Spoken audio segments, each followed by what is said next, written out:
The Bub Hub Club is proudly brought to you by Kayana Photography, Fully Sick Bags and The Pregnant Book. Hi and welcome back to the Bub Hub Club. I'm Brad Lauder, your host and co-founder of the Bub Hub, Australia's leading independent parenting website. The Bub Hub site offers a wealth of information and advice on countless parenting topics from conception, pregnancy, birth, babies and beyond. In this week's episode, we'll be looking at a topic that is high on the list of concerns for new and even not so new parents.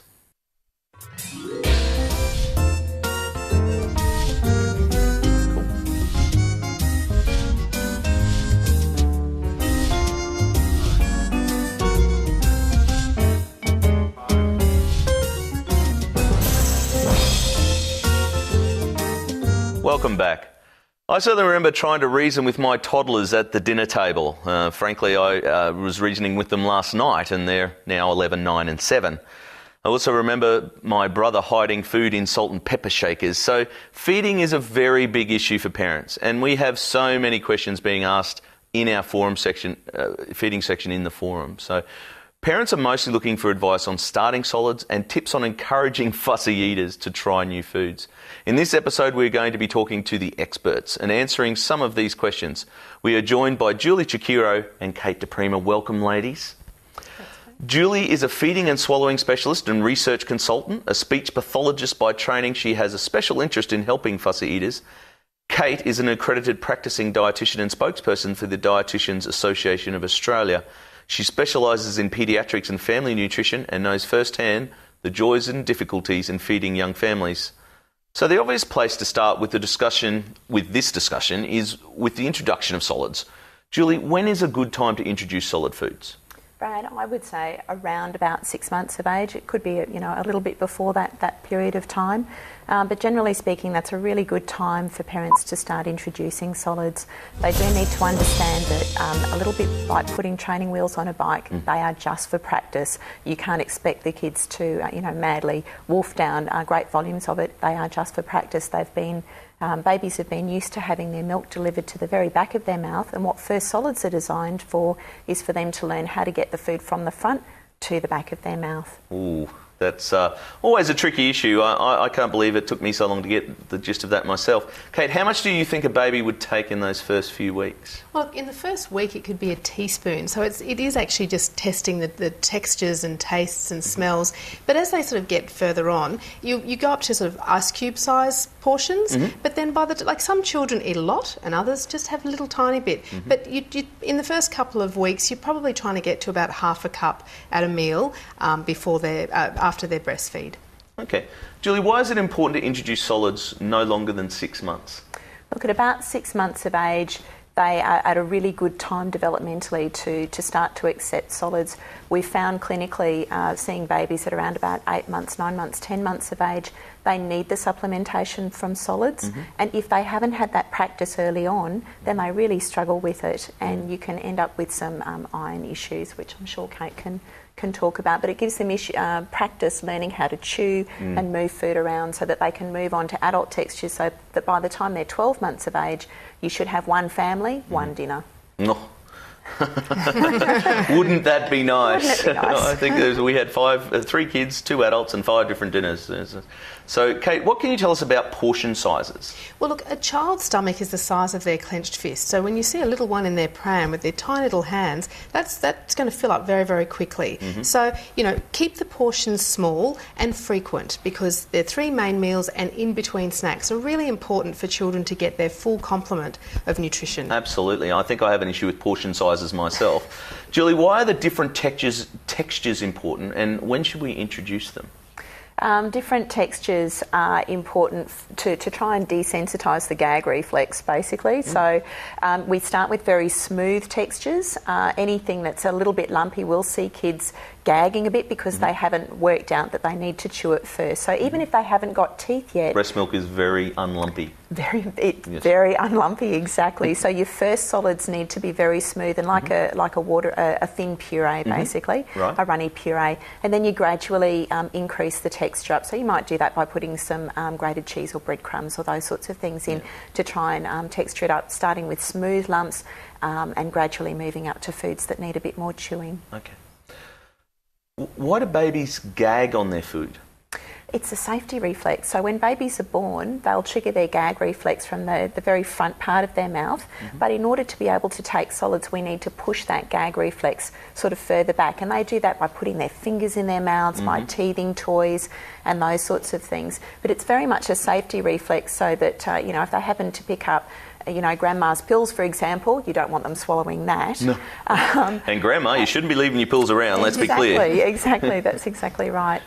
So it's very much a safety mechanism. And to start with, they will gag, and the face of the parent shows their child, like if the parent's really frightened about it, the baby sees that and they get quite frightened about it too. I've got to say, one of the big things for parents is to be calm and relax. It's like the old Hitchhiker's Guide to the Galaxy book, don't panic. Yes. Because the kids read that tension in the parents and they go, oh, something's wrong, and they don't know what it is, but they're only picking it up from the parents. So, and that's very difficult for a first-time parent in particular, relaxing and easing into anything that you're doing with them.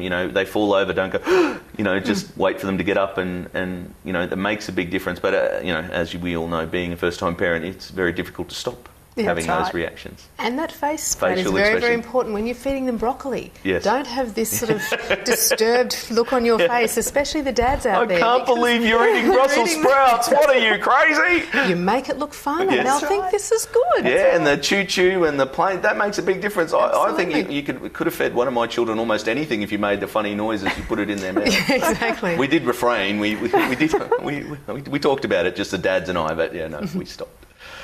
Kate, in terms of behaviour, what mealtime rules should we start to apply? Look, I think the most important one is regularity of the meals, having sort of a set routine, a little area in the house where that they know that this is where meal times is, or even up at the table with the parents. I think regular timing is important, and turning off distractions like TVs and having lots and lots of toys around them. I think they've got to learn to sort of look on the plate and see others. We as parents lead by example, so if it's a nice calm environment to eat around, children will then enjoy the actual meal time with parents. So, moving into this century, we'll have to say no more iPod touches, no more iPads, no TV. iFree dinners. that might catch on. Julie, what about feeding and the link to speech development? That's an interesting one. When babies are learning to manipulate food in their mouth, their tongue is moving around to the front of their mouth, to the back, to push the food back, and that actually gives the tongue some exercise and opportunities to move into different spaces that you need for speech sound development. So we quite often see a link between babies who've had some feeding issues and some later difficulties, sometimes with speech development as well. Yeah, it's interesting, but they all go at different rates, and I think that's really important for parents to keep in mind as well. Just because your sister's child started eating solids really well at 6 months doesn't mean yours should as well, and yours might be smarter. You never know. It's important not to rate these things, and just to relax into it. Look, after the break, we'll delve into the issue of fussy eaters, so don't go away.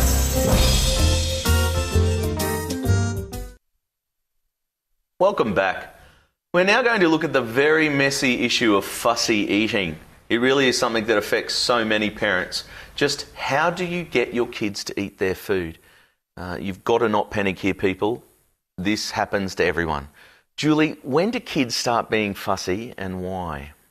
Brad, it's somewhere around about 18 months to 2 years of age, and it happens... The terrible twos. The terrible twos, that's exactly right. But it happens at about the same time that they have their favourite shirt, their favourite book that they want you to read over and over again. They might have a favourite movie that is doing your head in because it's on so many times. So it's not surprising that they also decide they have favourite foods and they love this food, and as a result they will cone down the different types of foods that they've happily been eating for you. But in addition to that, their growth is also starting to slow down.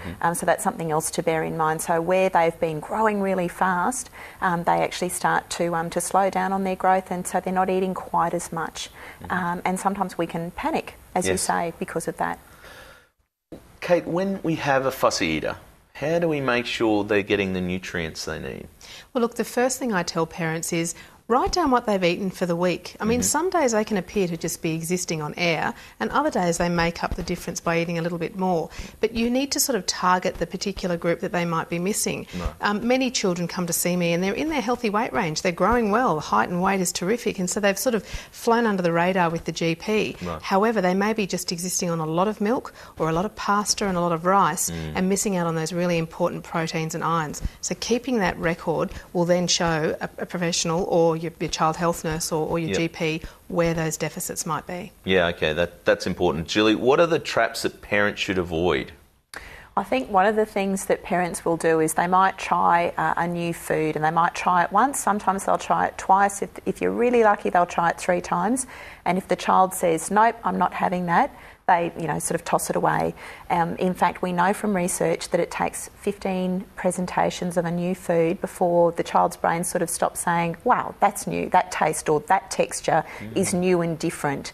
Those 15 tastes don't all happen in the one meal, and they don't all happen in the one day. So you spread them out over time. So it's important to keep bringing foods back for kids to try, basically. And, as Kate mentioned earlier on, smiling when you give it to them, modelling it yourself, making sure that you're eating with them, you're showing them the right thing as well. That will explain why a few of my kids don't eat some of the things I don't eat, but oops, that's my bad. 15 times. So, Julie, how do we get a kid to try new foods? Yeah, trying a new food can be a challenge, but... yes, understatement of the century. Starting small and simple, get them to touch the food to start with. Get them to bring it up to their nose and smell it. The smell of it will give you something of an idea of what it might taste like. For little kids, I ask them to kiss it. It might sound weird, but it gets their lips nice and close to it. Their lips have got a lot of receptors. They can start to feel what it's like. Yep. Then break off a piece that's really quite small. It might only be the size of your fingernail. And pop it directly onto the teeth. Don't put it on the tongue, because the tongue is a hotbed of lots of sensation. Pop it directly on the teeth, and something as small as that, the teeth have got receptors that encourages the child to start to chew, and it's very easy to swallow down. Well, and kids also, their taste is so intensified. I mean, if in our 40s we had the taste buds we had when we were 2 or 3, we would be out of this world. It's so intense, those flavours, so we need to keep that in mind. Kate, what can we do to get them to move through the food groups? Well, the food group. So a food group that's really disliked is the vegetables. No. Get away with you. Well, exactly. We've got to lead by example. Yes. So those people out there who don't eat their vegetables and salad, their children will never eat their vegetables and salad. But I think that I don't like the fact that some people try and hide vegetables in chocolate muffins. That just confuses children. But you need to disguise the flavour a little bit. So you need to start grating those veggies into things like chicken bites and rissoles and meatballs. Spaghetti bolognese is an excellent camouflage. That's like a big magician's box full of things. So yes, moving through those. And again, look, if they don't like milk but they like yogurt, there's your 2 serves of your dairy. I think the biggest one also is meat, because it's very, very hard, and these little young ones of 18 months, they don't have the big chewing teeth. So cutting it up really, really small, and you might actually start with just 2 little tiny squares of meat or chicken or fish on the plate. Yes, it's not going to give them their iron, their protein, but at least it's a start. Because I've seen parents who come in and, it's sort of these European families when they give them the baby a chop in the hand and they rip these big pieces of meat off. My baby's not eating a salami from birth. What is going on? And they chew it up like it's a piece of gum. Now, a child is never going to swallow that, so they will spit it out. And this just frustrates, parent and child. Absolutely. Now, what about kids being involved in making the food? That I've heard that can help to get them to, I prepared that, I'll have a try of that, rather than it just appearing on the plate as if by magic. That's so true, don't you think, Kate? I think that they have an opportunity to try little bits, and when you are cooking, the idea isn't that you're going to eat the whole thing, so little tastes here and little tastes there is the done thing.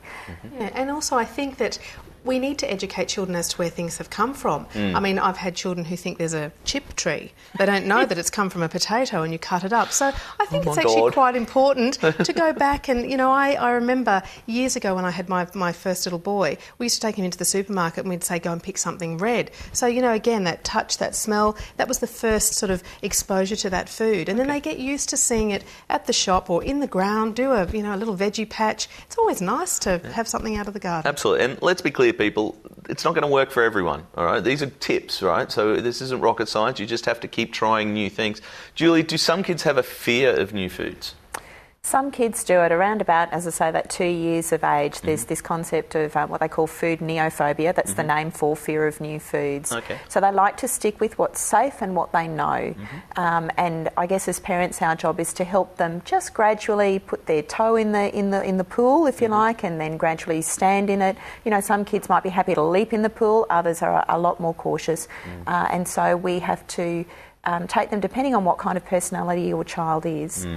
Gradually lead them through. Well, that's it, patience. Yeah, and I think that also on that child who has a fear of the unknown, bring something that they do know into the equation. And a lot of my clients say, oh, but is tomato sauce all right? It's fine. But they're called bridging flavours, and they're used, like if you've got something new and you have a selection of little dishes with their nice flavours that they can dip things into, not only does it make it taste nice, it actually gives it sort of some lubrication, so it makes it not so dry. It just helps them to move from one food to another. Yeah, and then you have less sauce and less sauce. Exactly. And so you can get no added salt sauces and low sugar sauces. You know, you can make your own if you have canned tomatoes and reduce it down. And the beauty is they can't read until they're 3 or 4, so you know they don't even. It's red and it looks like sauce, it looks like a tomato it's sauce. Exactly. It's all good. Now, sometimes there are medical reasons for fussiness, and obviously that is more difficult because you think they're being fussy, but there's more to it.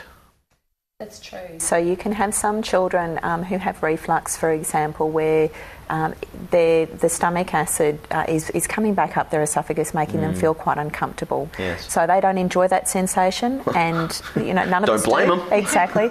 There are other children who might have really large tonsils, so they might be prone to infected tonsils or even just very large tonsils. That makes it really hard to chew the food at the back of your mouth, and it also makes it hard to, if they've also got large adenoids, to breathe while they're chewing. So children are getting in trouble for chewing with their mouth open. In fact, they can't breathe through their nose in the first place.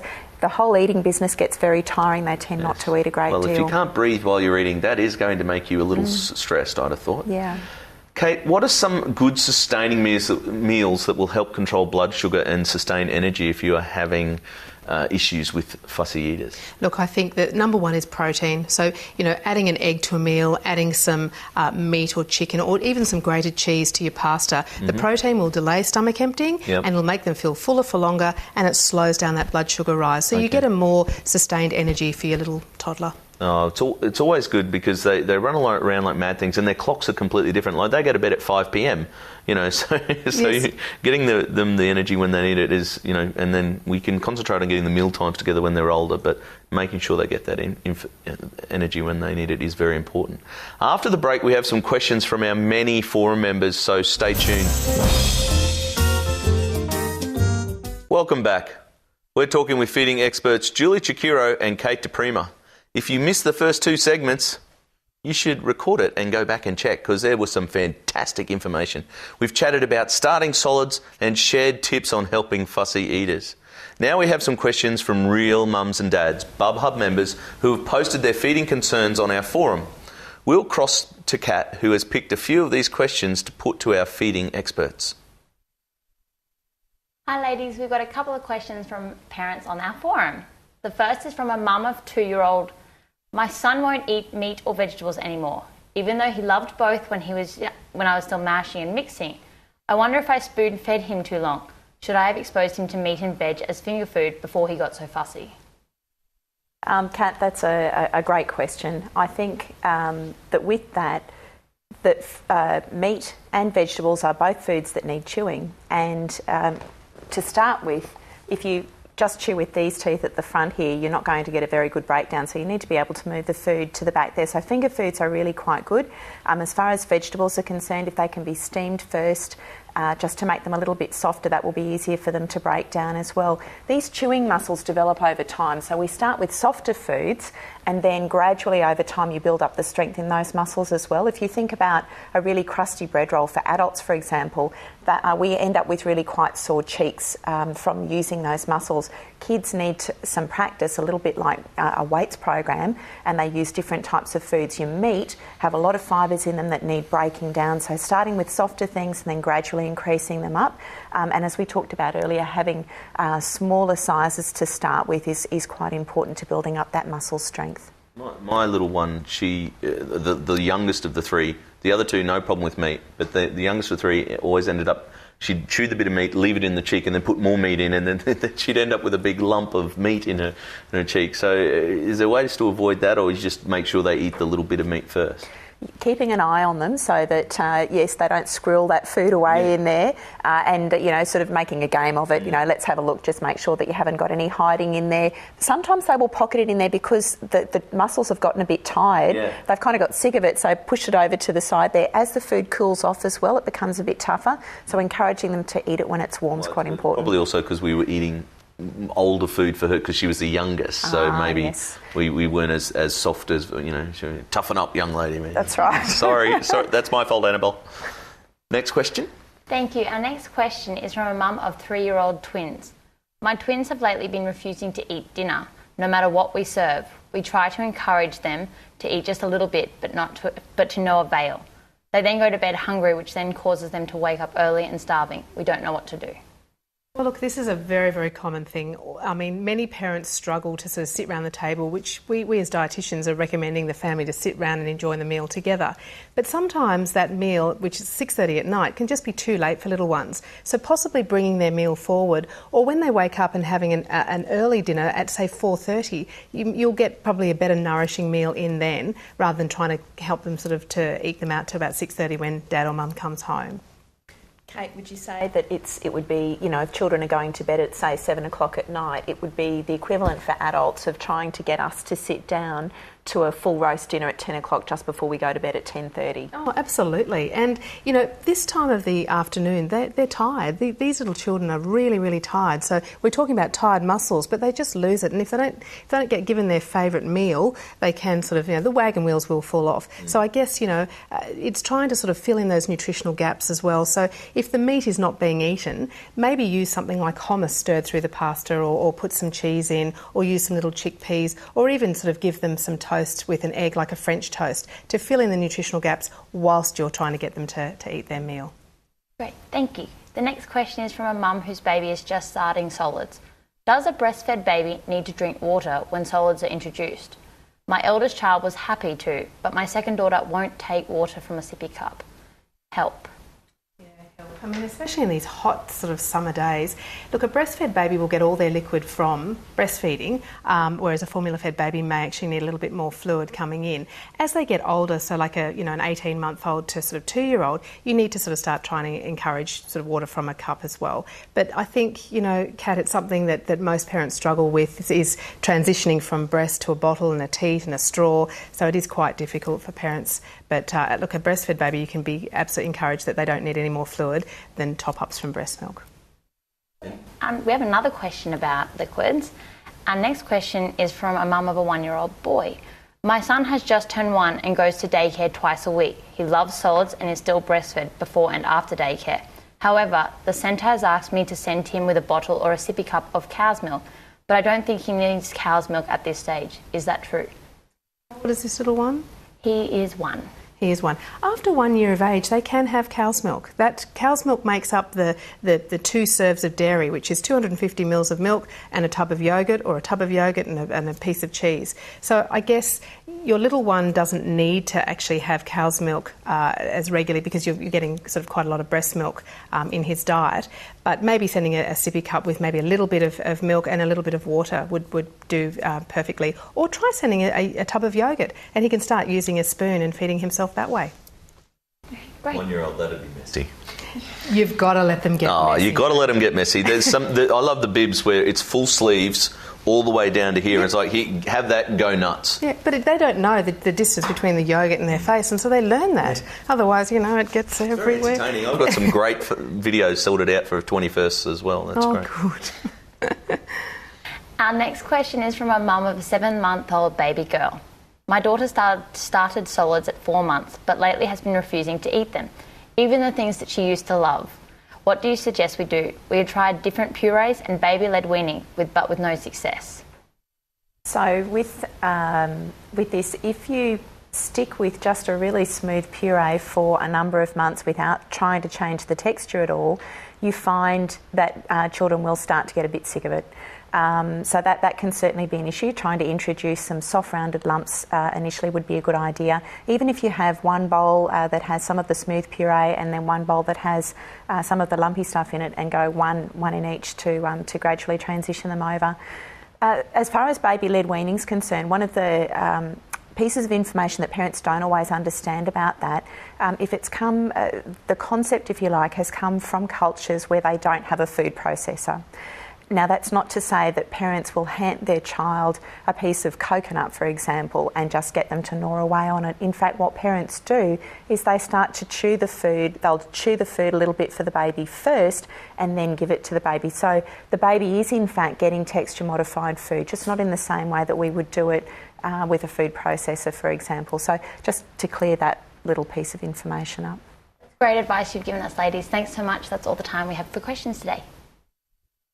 Well, that's all for this episode. Thanks to our guests Julie Chikiro and Kate DePrima, who are the authors of More Peas, Please, the first book in Australia to provide a across-the-board guide to helping children learn to happily eat a variety of healthy foods. So a must-have.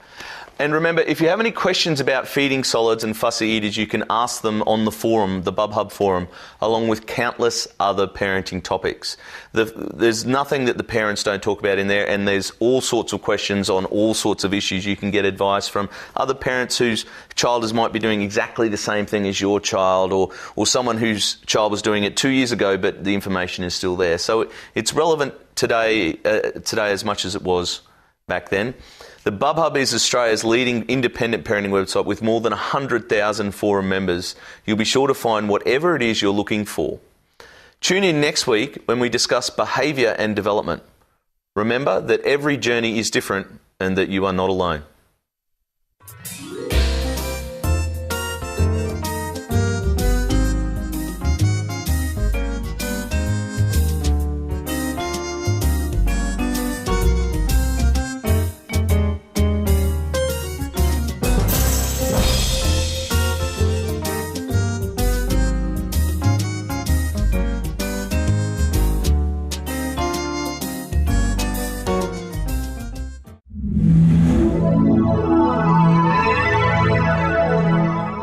BubHub Club is proudly brought to you by Kayana Photography, Fully Sick Bags, and The Pregnant Book.